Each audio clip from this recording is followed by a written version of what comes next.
Magandang araw mga idol. Ano tayo, retouch tayo. Masilya tayo mga lods. Unang ano natin, masilya. So ayan. Silyaan natin. Retouch to for Ranger 2025 model.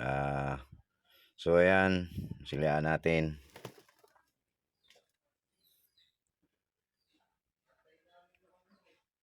Ayan, minor scratch lang to mga lods. Hindi naman kalakihan to. Basic na basic lang to. So ayan, silyaan natin. So, tapos tayo ng masilya. Pa-primer na tayo mga idol.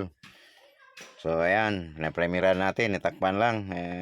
Hindi masyadong kita. Pero ganun pa man,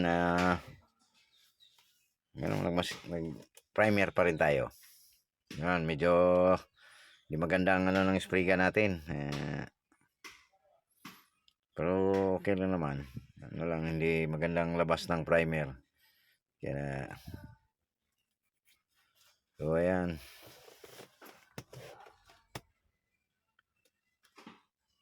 Hindi naman kailangan ano lang, primer lang. So ayan, magkukulay na tayo. Ano lang, kalat-kalat lang yung kulay mga lods para hindi malata pag nag-off color. Kasi medyo transparent tong kulay na to eh. Ayan. Wala na, hindi na tayo nagano ng balusid. Kaya naman to. Pitik-pitik lang. Trabahong pinobre lang mga lods. Kaso lang natakpan. Ayan. Ayan. Pitik-pitik lang. Hindi kailangan kapalan ng ano. Pag nagtakip na, pwede na, clear na. So ayan, kalat-kalat lang konti. Ayan. Para hindi halata. Hindi halata yung off color. Ayan.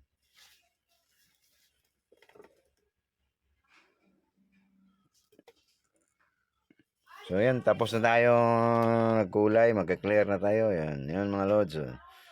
Yan, ganyan lang. Simpleng ano lang mga lods. Trabahong mahirap lang. So ayan mga lods. Ayan, pababa yung bag-clear natin. Ayan.